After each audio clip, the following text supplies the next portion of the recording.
2024년 대한민국의 위상은 그 어느 때보다 높았습니다. K컬처의 열풍은 세계를 강타했고 GDP 세계 12위의 경제대국으로서 국제사회에서 그 영향력을 확고히 하고 있었습니다. 하지만 한 외국인 유튜버는 이런 대한민국의 진정한 힘을 전혀 이해하지 못했고 자신의 무지가 얼마나 치명적인 실수가 될지 상상조차 하지 못했습니다. 미국인 유튜버 존이 소말리는 한국에 오기 전 이미 아시아 여러 국가에서 악명을 떨쳤습니다.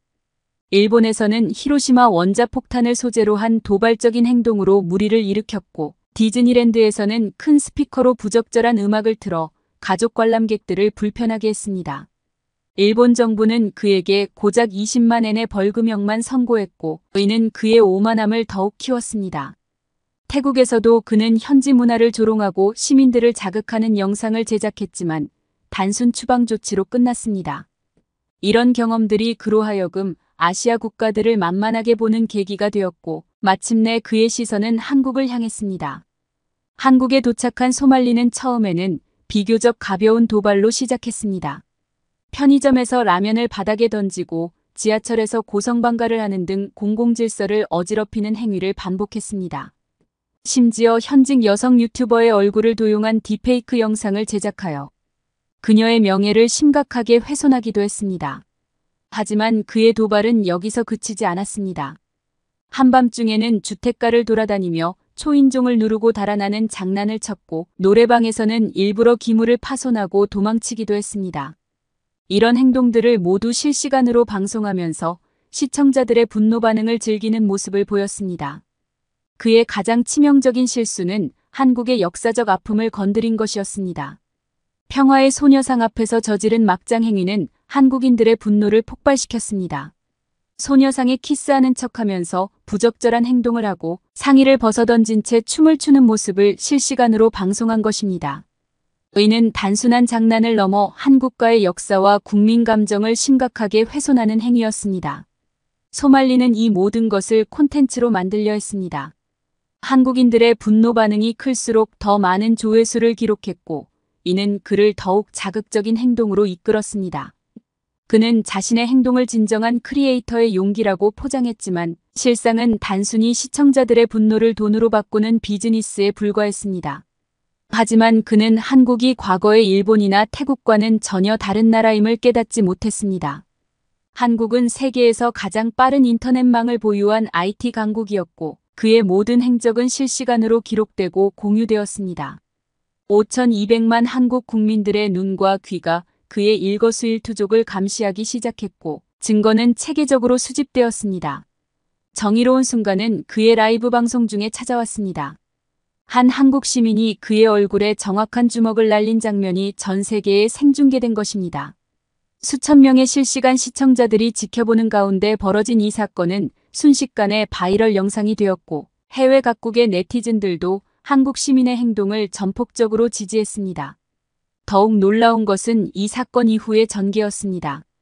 한국 경찰은 즉각 출국 금지 조치를 내렸고 체계적인 수사에 착수했습니다. FBI도 인정할 만큼 뛰어난 한국의 디지털 포렌식 기술이 동원되었고 소말리의 과거 행적이 낱낱이 파헤쳐지기 시작했습니다. 결국 그의 유튜브 채널은 삭제되었고 한국에서의 모든 활동이 중단되었습니다.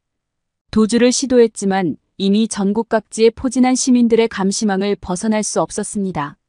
두려움에 질린 그는 경찰의 신변 보호를 요청하는 굴욕적인 상황까지 맞이하게 되었습니다.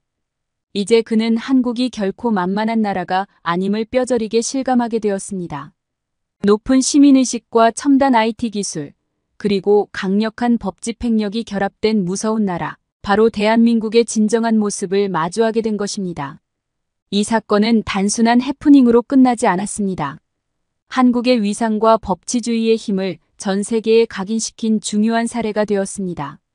특히 미국 내에서도 그의 행동을 강력히 규탄하는 목소리가 이어졌고 한국의 법체계와 시민의식에 대한 찬사가 쏟아졌습니다. 한국을 함부로 건드렸다가는 어떤 결과가 초래될 수 있는지 전 세계가 이 사건을 통해 생생하게 목격하게 되었습니다.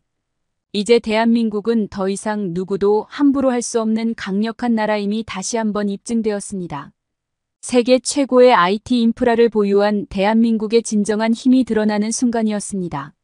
한순간도 놓치지 않는 CCTV, 5G 네트워크를 통한 실시간 정보 공유, 첨단 디지털 포렌식 기술까지 존이 소말리의 불법 행위를 추적하고 증거를 수집하는 과정에서 한국의 디지털 역량이 유감없이 발휘되었습니다.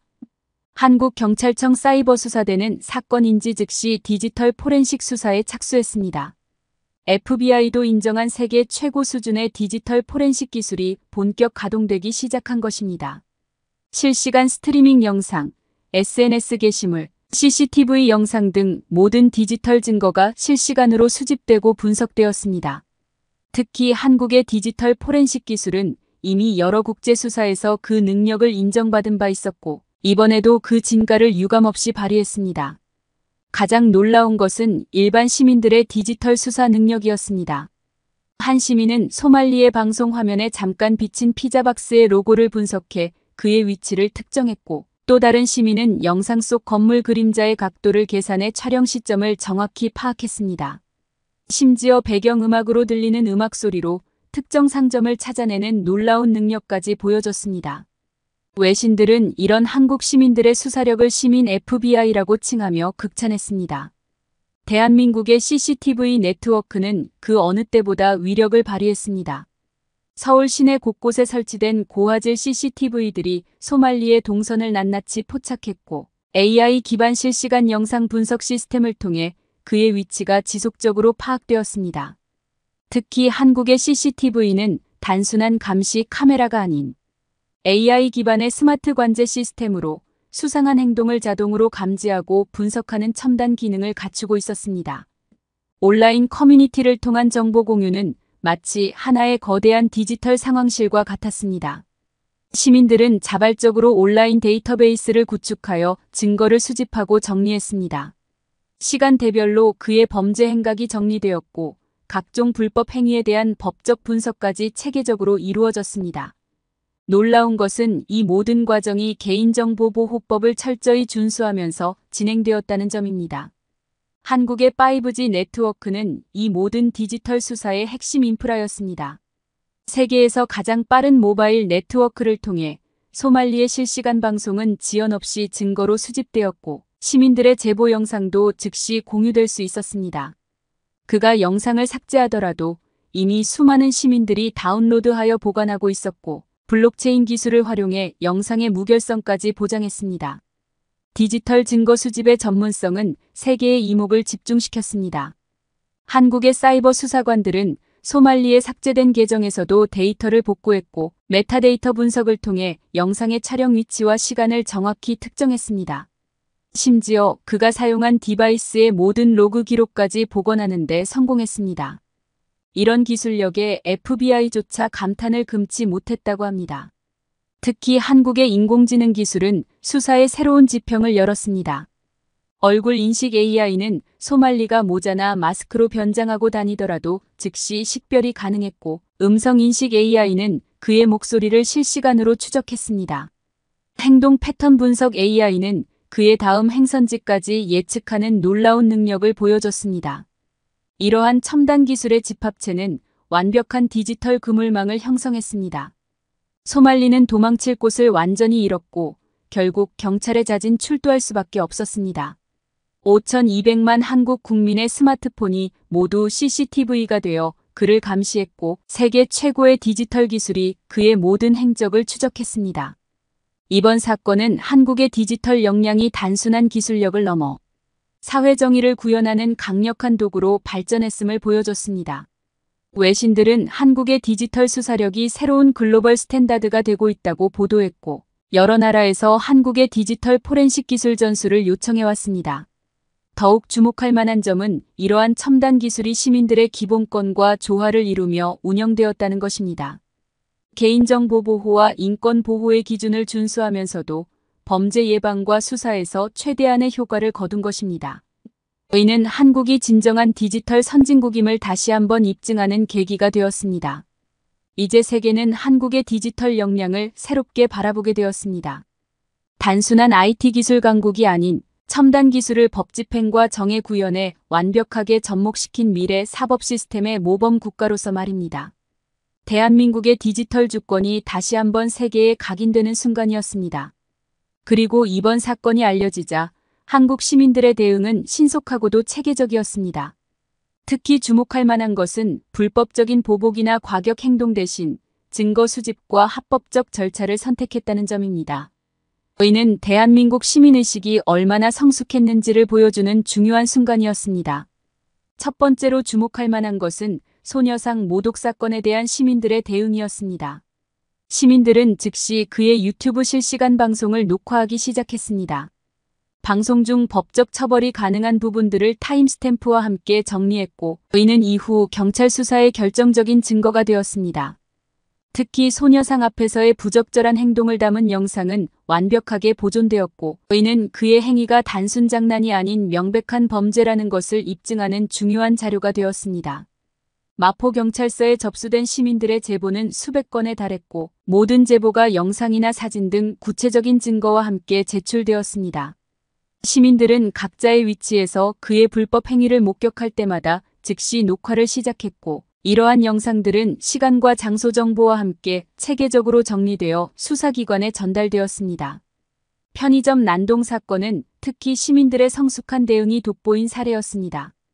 현장을 목격한 시민들은 즉시 경찰에 신고했고 CCTV 영상을 확보하는 데 협조했습니다.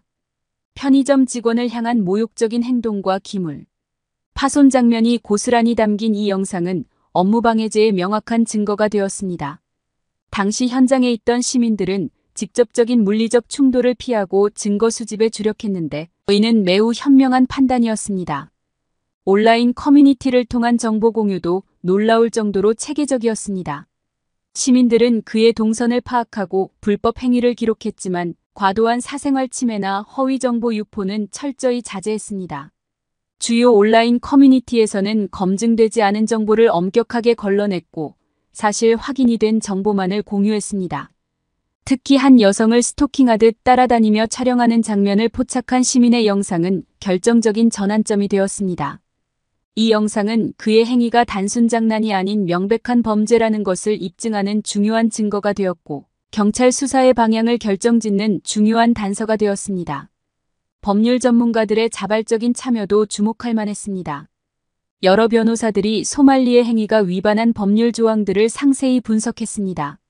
이들은 그의 행위가 업무방해죄, 명예훼손죄, 모욕죄 등 여러 형사처벌 대상이 될 수 있다는 점을 명확히 했고, 이는 경찰 수사의 방향을 제시하는 데 큰 도움이 되었습니다. 시민들의 끈질긴 제보로 그의 이전 범죄 이력도 낱낱이 밝혀졌습니다. 일본에서 벌인 난동과 20만 엔의 벌금형 기록, 디즈니랜드에서의 소란 사건, 태국에서의 추방 사례 등이 확인되었습니다. 이는 그의 범행이 우발적이 아닌 계획적이고 반복적이었음을 보여주는 결정적인 증거가 되었습니다. 특히 주목할 만한 것은 시민들의 지속적인 유튜브 신고였습니다. 시민들은 그의 방송이 유튜브의 커뮤니티 가이드라인을 위반한다는 점을 구체적인 증거와 함께 지속적으로 신고했고, 결국 유튜브는 그의 채널을 완전히 삭제하는 조치를 취했습니다. 해외 언론들도 한국 시민들의 성숙한 대응을 주목했습니다. BBC는 한국 시민들의 조직적이고 합법적인 대응이 인상적이라고 보도했고, 로이터는 디지털 시민의식의 모범 사례라고 평가했습니다. 특히 물리적 충돌 대신 법적 절차를 선택한 점, 조직적인 증거 수집 활동을 펼친 점 등을 높이 평가했습니다. 결국 소말리는 더 이상 방송을 이어갈 수 없게 되었고, 경찰의 수사망이 좁혀오자 신변 보호를 요청하는 처지가 되었습니다. 철저한 증거 수집과 시민들의 조직적인 대응이 만들어낸 결과였습니다. 이는 불법적 보복이나 과격 행동 없이도 법과 제도 안에서 충분히 정의를 실현할 수 있다는 것을 보여준 중요한 사례가 되었습니다. 이처럼 한국 시민들은 분노를 이성적 대응으로 승화시켰고, 불법적 보복 대신 법적 절차를 선택했습니다. 이는 대한민국이 성숙한 시민사회로 발전했음을 보여주는 중요한 이정표가 되었고, 앞으로도 이러한 시민의식은 우리 사회의 중요한 자산이 될 것입니다. 시민들의 조직적인 증거 수집과 신고로 인해 사건은 법적 차원의 새로운 국면을 맞이하게 되었습니다. 마포경찰서를 중심으로 수사가 본격화되었고, 법무부는 신중하게 사건을 검토하기 시작했습니다. 마포경찰서는 편의점 업무방해 사건을 시작으로 수사에 착수했습니다.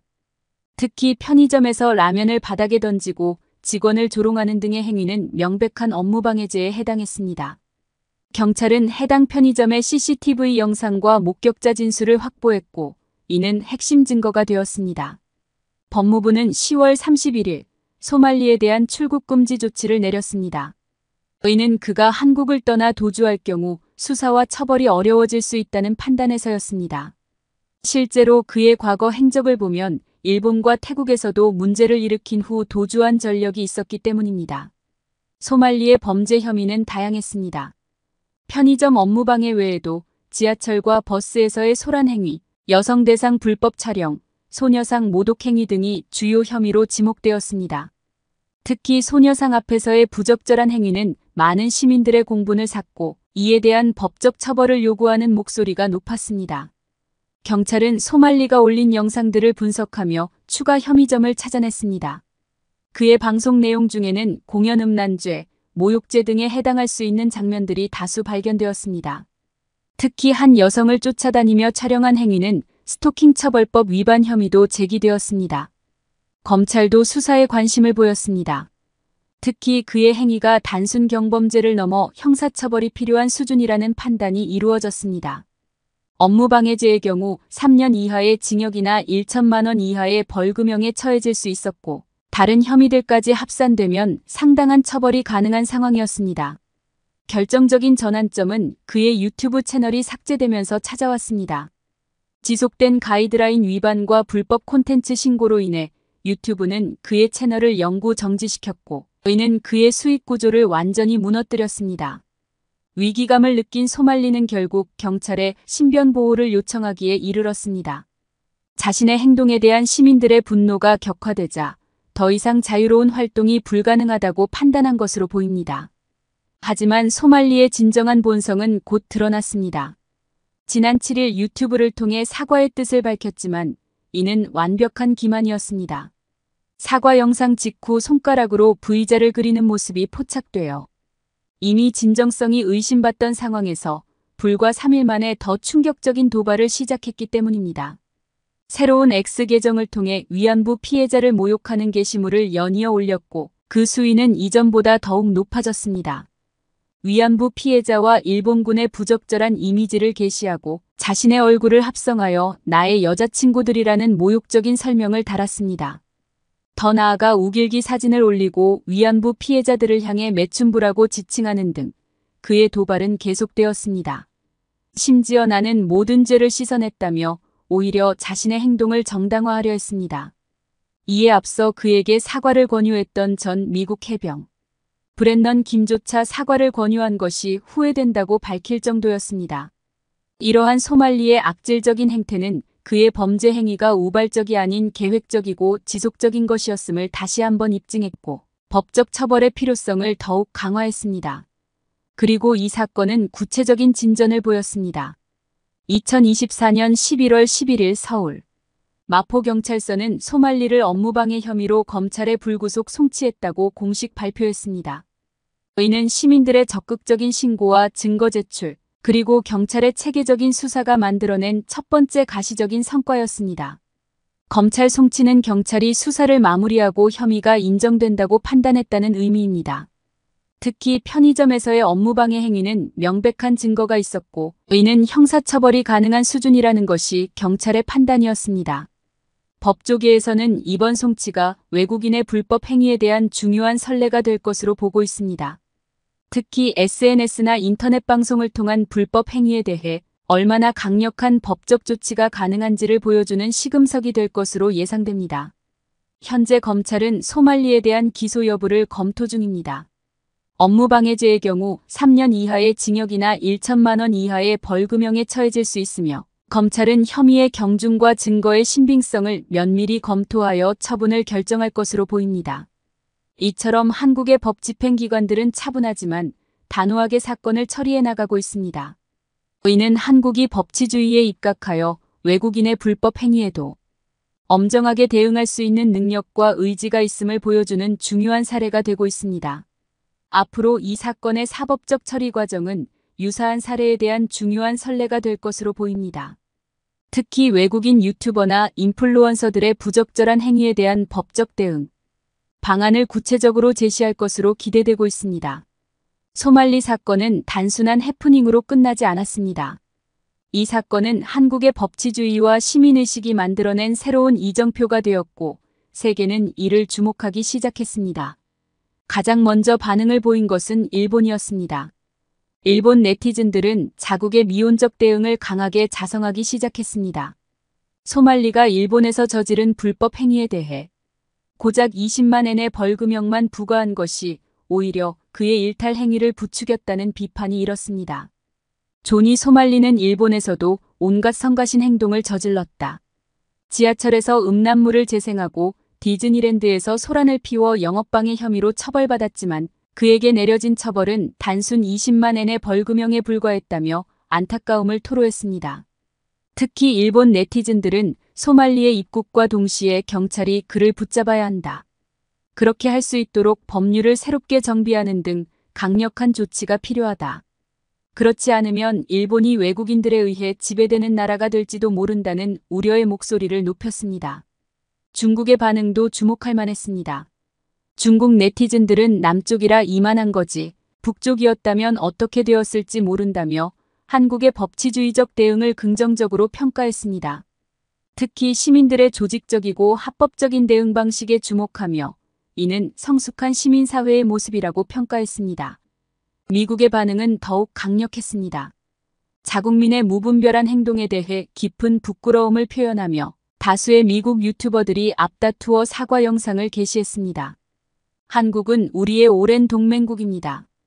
이런 일이 일어난 것에 대해 정말 참담한 심정입니다. 한국 전쟁 때 함께 싸운 혈맹의 나라를 이렇게 모욕하다니 부디 한 사람의 행동으로 미국 전체를 판단하지 말아주세요라는 호소가 이어졌습니다.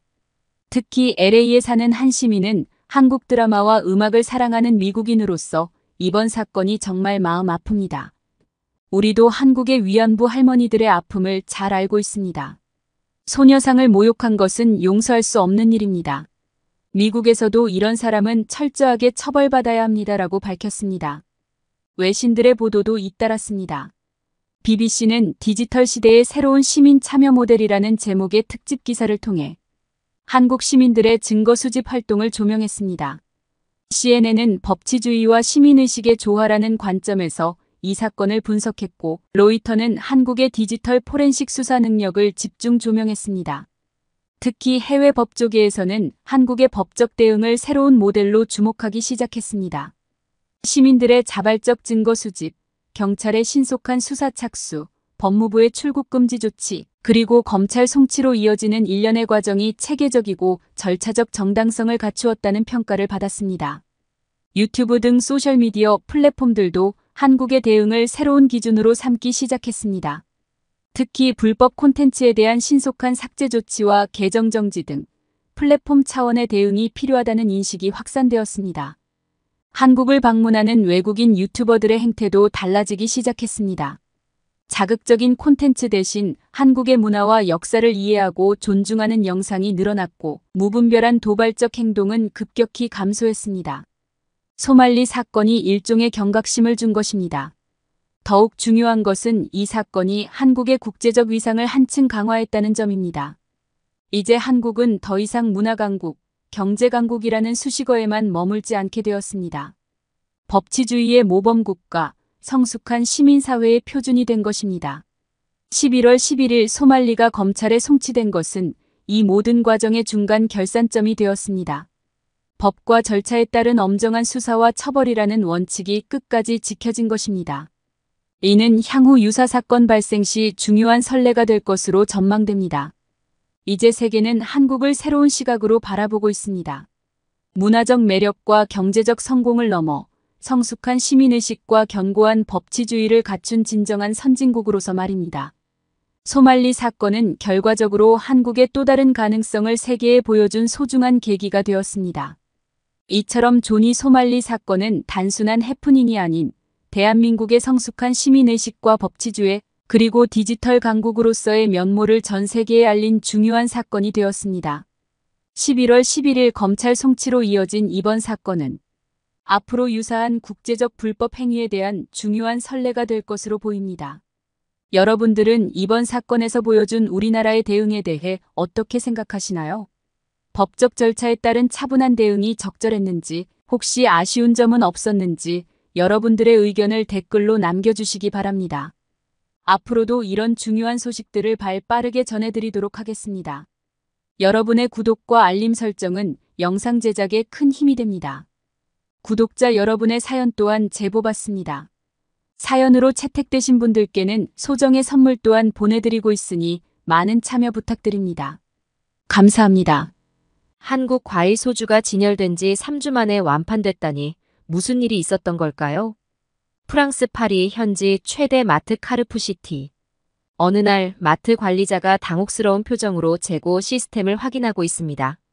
한국 코너에 처음으로 들여온 수나리 요거트가 입고된 지 채 한 달도 되지 않아 전량 품절된 건데요. 더 놀라운 건 이게 시작에 불과했다는 것이다. 프랑스 아시안 마트 탕프레르의 한국 식품 매대는 최근 5년 새 무려 4배나 커졌고 현지 대형마트에서조차 한국 라면과 김치가 프랑스 전통식품과 나란히 진열되는 광경이 더 이상 낯설지 않다. 한때 맛없다, 이상하다며 고개 돌리던 현지인들이 한국 식품을 쓸어담고 있다는 충격적인 소식입니다. 더 놀라운 건 지금부터입니다. 올해 1월부터 10월까지 한국 가공식품의 유럽 수출액이 무려 5억 달러를 돌파했다고 하는데요. 이게 무슨 의미인지 아시나요? 작년 1년 실적을 10개월 만에 가뿐히 넘어섰다는 겁니다. 4년 전과 비교하면 믿기 힘들지만 2배나 폭증했다는 겁니다. 그런데 말이죠. 여기서 더 충격적인 이야기가 있습니다. 네덜란드의 한 식품 수입상이 밝힌 진실인데요. BTS와 관련된 어떤 영상만 올라오면 다음날 마트 매출이 2배로 폭증한다는데 도대체 무슨 일이 벌어지고 있는 걸까요? 프랑스 현지, 그들이 한국 음식에 열광하는 진짜 이유 지금 시작합니다. 안녕하세요. 마르고 르페브르입니다. 파리 팔지구의 중심가에 위치한 르시엘 블루의 총괄 셰프로서 제가 미슐랭 2스타를 지켜온 지도 벌써 8년이 되어가요. 매일 아침 로컬 파머스 마켓에서 신선한 재료를 고르며 하루를 시작하는 게 저의 일상이 되었죠. 특히 저희 레스토랑의 시그니처 메뉴인 트러플을 곁들인 푸아그라는 파리의 미식가들 사이에서 늘 화제가 된답니다. 매년 미슐랭 가이드 평가 시즌이 되면 평가단들이 이 메뉴를 특별히 주문하시곤 하죠. 저는 16살 때부터 요리의 길을 걸어왔어요. 파리 요리학교를 수석으로 졸업하고 프랑스 전역의 미슐랭 레스토랑을 돌며 경험을 쌓았죠. 특히 알랭 디카스님 밑에서 3년간 수련할 수 있었던 건 제 인생의 터닝포인트였어요. 물론 세계 최고의 요리를 배우기 위해 중국과 터키도 다녀왔어요. 베이징의 전통 궁중요리 레스토랑에서 6개월, 이스탄불의 유명 레스토랑에서 1년을 보냈죠. 세계 3대 요리하면 당연히 프랑스, 중국, 터키를 떠올리잖아요. 중국의 화려하고 다채로운 요리 문화는 5,000년의 역사만큼이나 깊이가 있었고 터키는 동서양의 교차점답게 독특한 향신료와 조리법이 인상적이었죠. 특히 중국의 황국 요리는 저에게 큰 영감을 주었어요. 한 가지 재료로 다양한 식감과 맛을 내는 기술은 정말 경이로웠거든요. 하지만 솔직히 말씀드리면 다른 아시아 요리들은 제 관심 밖이었어요. 특히 한국 음식이라고 하면 그저 매운 김치와 숯불에 구운 고기 정도로만 생각했죠. 우리 레스토랑 주방에서 일하는 한국인 스태프가 자국 음식을 자랑할 때면 그저 정중하게 고개를 끄덕이는 정도였어요. 발효 음식이니 약식동원이니 하는 이야기들이 과장된 자부심으로만 들렸거든요.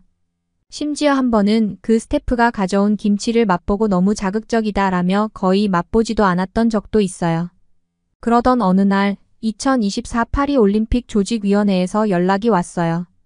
마르고 르페브르 셰프님, 선수촌 식단 자문위원을 맡아주시면 좋겠습니다. 이번 올림픽의 큰 주제가 저탄소였기 때문에 환경 친화적이면서도 선수들의 영양을 책임질 수 있는 식단을 구성하는 게 제 임무였어요. 처음에는 자신만만했죠. 프랑스의 채소 요리들과 지중해식 샐러드, 퀴노아를 활용한 메뉴들을 준비했으니까요. 제 경력으로 봤을 때 이 정도는 정말 쉬운 일이라고 생각했어요. 하지만 계속해서 뭔가 부족하다는 느낌이 들었어요. 선수들의 영양 섭취를 완벽하게 충족시키기가 생각보다 쉽지 않았거든요. 특히 고단백 식단을 채식 위주로 구성하는 게 큰 과제였죠. 그러던 중에 한국 선수단이 자체 식당을 운영하겠다는 소식을 들었어요. 처음에는 정말 황당했죠. 왜 그들만 특별 대우를 받아야 하지? 모두가 저탄소 식단으로 가야 하는 거 아닌가? 하는 생각이 들었어요. 지금 제 레스토랑 앞 탕프레르 마트의 모습을 보면 그때의 제가 얼마나 편협했는지 새삼 실감합니다. 5년 전만 해도 한국 식품 코너가 이렇게 커질 거라고는 상상도 못했어요. 진열대 크기가 4배나 커졌다고 하더군요. 파리지앵들이 김치와 고추장을 사러 줄을 서는 모습을 보면 그때 제가 얼마나 좁은 시각을 가지고 있었는지 부끄러워집니다. 특히 한국의 발효식품들은 이제 파리의 고급 식재료로 자리 잡았어요. 저도 이제는 매주 이곳에 들러 장을 보곤 하죠. 미슐랭 셰프로서 가장 부끄러웠던 건 음식에 대한 선입견을 가지고 있었다는 거예요. 요리사는 늘 열린 마음으로 새로운 맛을 받아들일 준비가 되어 있어야 하는데 말이죠. 이제 제가 어떻게 한식의 매력에 빠져들게 되었는지 그 이야기를 들려드릴게요. 아마 여러분도 저처럼 놀라게 될 거예요. 제가 경험한 한식의 세계는 그동안 제가 알고 있던 모든 요리의 개념을 뒤흔들어 놓았거든요.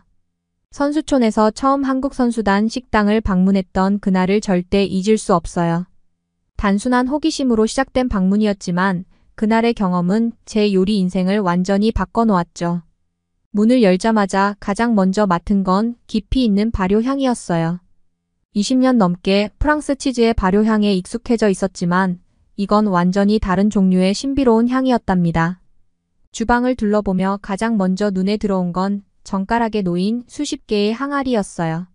처음엔 단순한 장식품인 줄 알았는데 한국 조리팀장님께서 이게 장독대라고 설명해 주시더군요.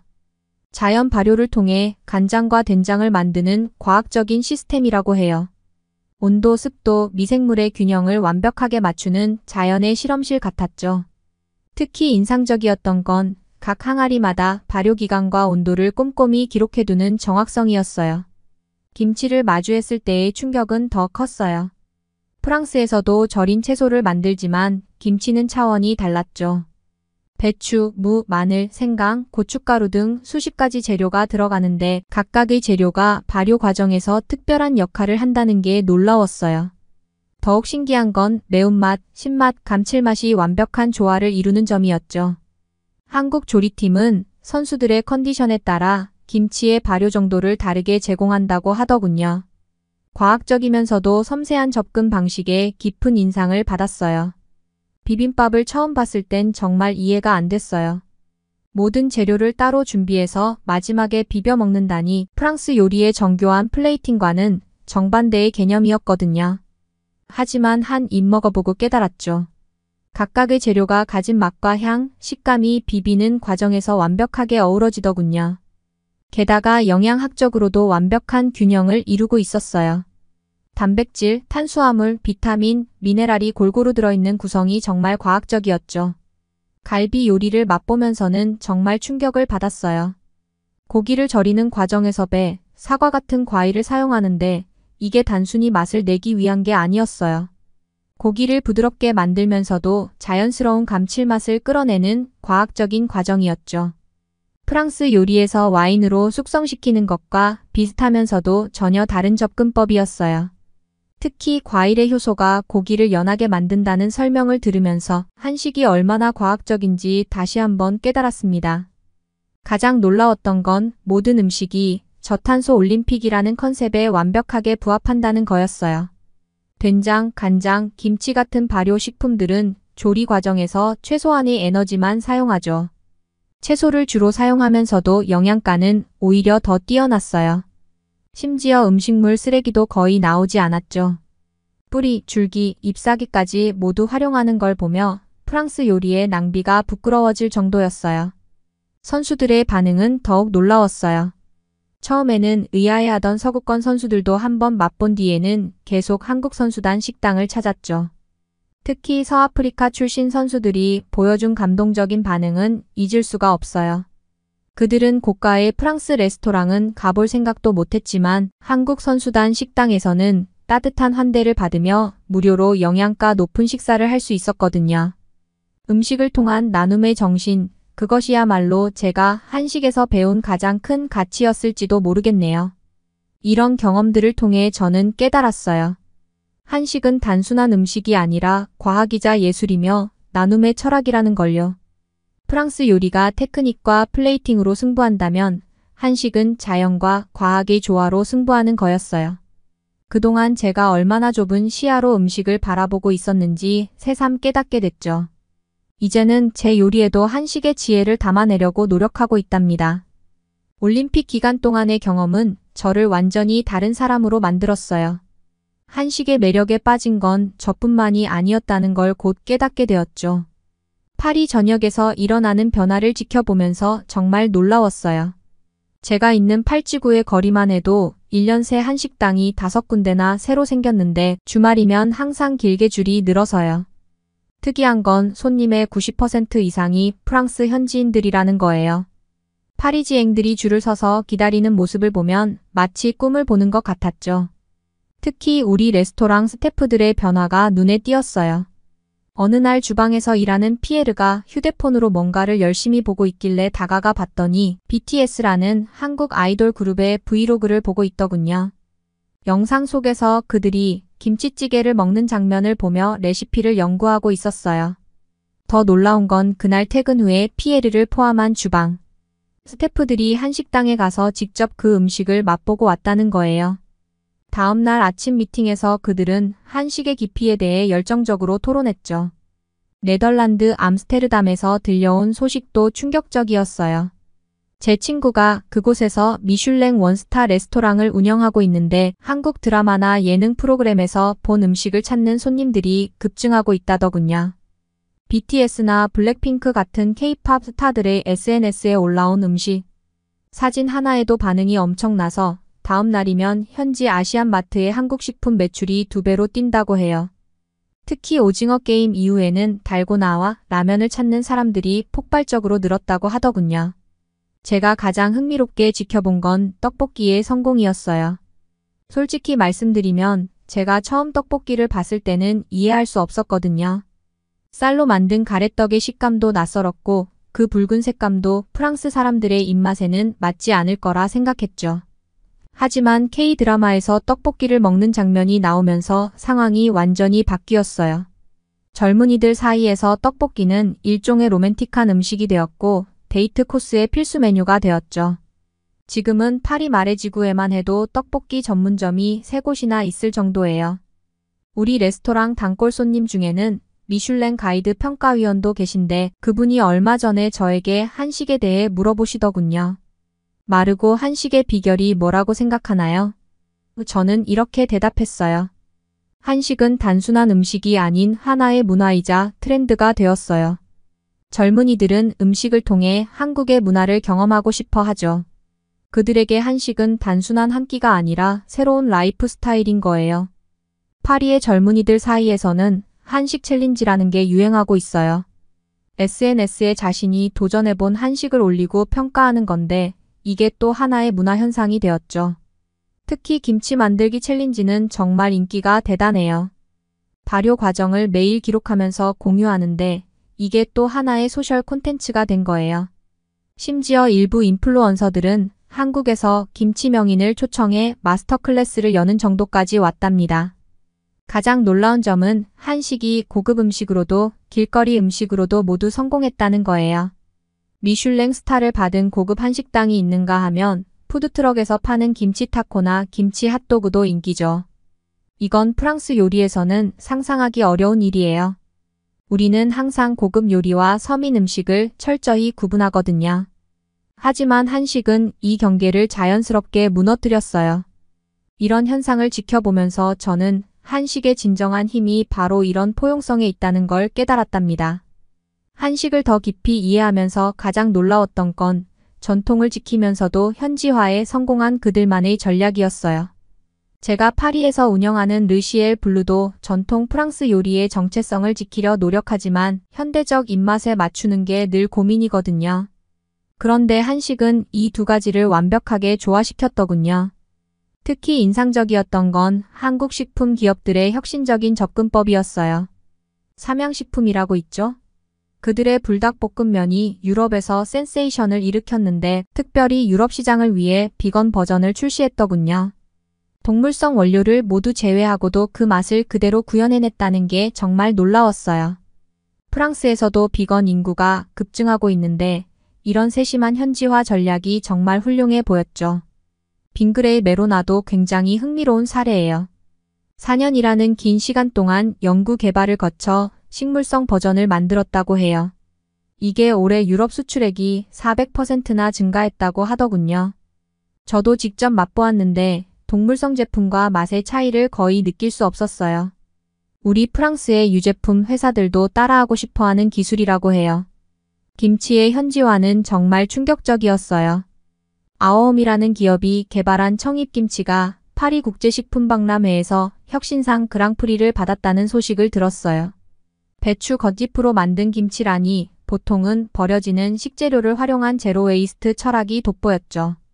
게다가 새우젓 대신 식물성 시즈닝을 사용한다는 점도 인상적이었어요. 이런 시도는 우리 프랑스 요리계에서도 배워야 할 점이라고 생각해요. 레스토랑들의 현지화 전략도 놀라웠어요. 뉴욕의 동남 사거리 기사식당은 정말 혁신적인 접근을 보여줬죠. 1980년대 한국의 기사식당을 그대로 재현했다고 하더군요. 처음에는 의아했어요. 뉴욕 한복판에 그런 컨셉이 통할까 싶었거든요. 그런데 놀랍게도 오픈 2주 만에 뉴요커들의 핫플레이스가 되었어요. 현지화를 위해 메뉴를 바꾸거나 분위기를 바꾸는 대신 오히려 한국의 정서를 더 진하게 담아낸 게 성공 비결이었던 거죠. 샌프란시스코의 베누는 또 다른 차원의 혁신을 보여줬어요. 미슐랭 3스타를 받은 한식당인데 매일 메뉴의 80%를 바꾼다고 해요. 같은 손님이 다시 와도 전혀 다른 경험을 할 수 있도록 하는 거죠. 프랑스 레스토랑들은 전통 레시피를 고수하는 걸 자랑으로 여기는데 이런 과감한 시도가 신선하게 다가왔어요. 특히 인상 깊었던 건 그들의 식재료 관리 방식이에요. 발효식품을 다루는 전문성도 놀라웠지만 현지 식재료를 한국의 방식으로 재해석하는 능력이 탁월했죠. 프랑스산 무로 깍두기를 담그고 현지 채소로 장아찌를 만드는 등 식재료의 경계를 자유롭게 넘나들었어요. 이런 현지화 전략들을 보면서 깨달은 게 있어요.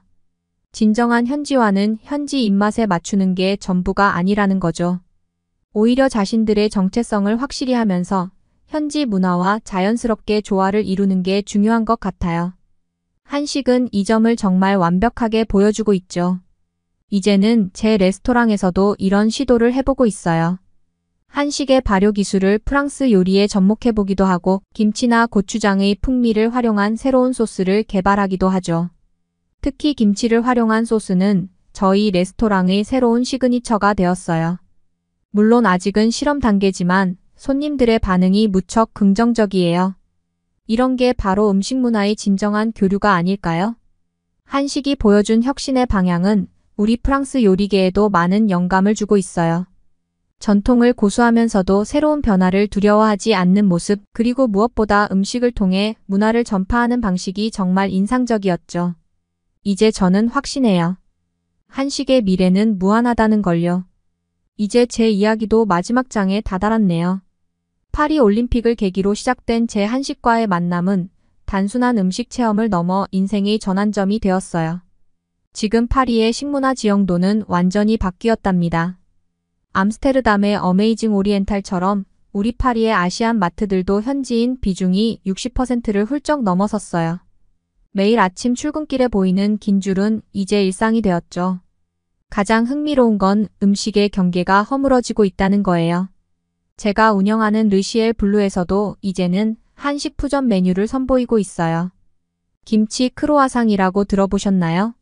전통 크로아상 안에 숙성된 김치를 넣어 구운 건데 이게 요즘 파리의 트렌디한 베이커리에서 모닝 메뉴로 인기랍니다. 처음에는 저도 상상도 못했던 조합이었는데 김치의 발효향과 버터의 고소함이 정말 환상적인 조화를 이루더군요. 파리의 유명 헬스클럽들도 큰 변화를 겪고 있어요. 이제는 식단 프로그램에 비빔밥이나 된장찌개를 포함시키고 있죠. 발효식품의 장점과 채식 위주의 구성이 현대인의 건강한 라이프 스타일과 딱 맞아떨어진 거예요. 특히 김치는 이제 파리지앵들의 일상적인 프로바이오틱스 공급원이 되었답니다. 매일 아침 요구르트와 함께 김치를 곁들이는 게 새로운 트렌드가 되었어요. 우리 레스토랑도 큰 변화를 겪었어요. 일주일에 하루는 한- 프랑스 퓨전의 밤이라는 특별한 코스를 선보이고 있죠. 푸아그라와 김치의 만남, 트러플 비빔밥, 고추장 소스를 곁들인 양고기 등. 처음에는 모험이라고 생각했는데 지금은 예약이 가장 빨리 차는 날이 되었어요. 심지어 미슐랭 가이드 평가단도 이런 시도를 높이 평가해 주셨죠. 주방 스태프들의 변화도 놀라워요. 이제는 한국의 요리 학교나 레스토랑에서 연수를 다녀오겠다고 하는 친구들이 늘고 있어요. 특히 발효의 과학을 배우고 싶어 하는데 이건 정말 혁명적인 변화예요. 프랑스 요리사들이 한식에서 새로운 영감을 얻기 시작한 거니까요. 저희 수셰프는 지난달부터 한국어 수업도 듣기 시작했답니다. 미래의 한식은 더욱 흥미진진할 것 같아요. 이제는 단순히 세계 3대 요리라는 말로는 부족할 것 같네요. 한식은 이미 그 이상의 가치를 보여주고 있으니까요. 전통은 지키면서도 끊임없이 혁신하는 모습, 건강과 맛을 모두 잡은 균형, 그리고 문화적 소프트 파워로서의 영향력까지. 이런 점들이 한식을 진정한 세계적 음식 문화로 만들어가고 있어요. 특히 주목할 만한 건 젊은 세대들의 반응이에요. 그들에게 한식은 단순한 음식이 아니라 하나의 라이프 스타일이 되었죠.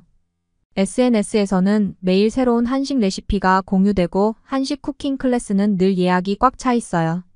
심지어 파리의 유명 요리 학교들도 정규 과정에 한식 수업을 포함시키기 시작했답니다. 저는 이제 프랑스 요리의 장인이자 한식의 전도사로서 두 음식 문화를 잇는 다리 역할을 하고 싶어요. 전통의 가치를 지키면서도 새로운 변화를 두려워하지 않는 한식의 정신은 우리 프랑스 요리계에도 큰 영감이 되고 있거든요. 앞으로도 더 많은 실험과 도전을 이어갈 생각이에요. 마지막으로 드리고 싶은 말씀은 음식은 단순한 먹거리가 아니라는 거예요. 그것은 문화이고 예술이며 과학이고 그리고 무엇보다 사람과 사람을 이어주는 소중한 매개체죠. 한식은 이 모든 것을 완벽하게 보여주었어요. 이제 저는 자신 있게 말할 수 있습니다. 한식은 세계 식문화의 새로운 기준이 될 거라고요. 본 아페티 맛있게 드세요. 제 이야기를 들어주셔서 감사합니다. 여러분의 구독과 알림 설정은 영상 제작에 큰 힘이 됩니다. 구독자 여러분의 사연 또한 제보받습니다. 사연으로 채택되신 분들께는 소정의 선물 또한 보내드리고 있으니 많은 참여 부탁드립니다. 지금까지 외국인의 시선에서 한국의 감동에 빠진 이야기를 전해드리는 감동 다이브였습니다. 좋은 하루 보내세요. 감사합니다.